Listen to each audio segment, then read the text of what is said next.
منتظرين أن تكون صعبة نظرا منافسنا في مستوى عالي ومردوده في تحسن كبير.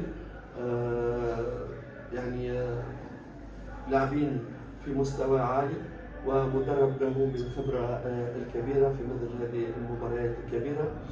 عزيمة لاعبي فريق الجيش كانت كبيرة وكبيرة جدا نظرا لأهمية نتيجة هذه المباراة في تحديد ربما مصير البطل في المستقبل. أظن منافسينا الفرق الكبرى جات هنا البركان في أقصى الحالات خرجت بتعادل، فريق ينافس معتدين على البطولة، لذلك حطينا الانتصار أمام أعيننا. وكانت عزيمة اللاعبين كبيرة جدا باش قدروا يخرجوا بثلاثة نقاط. المباراة كانت فنيا يعني مقبولة جدا، كان فيها يعني نسق، كان فيها فرص، كان فيها ضغط يعني فأظن يعني مباراة مقبولة جدا، والفريق الجيش الملكي يستحق الانتصار.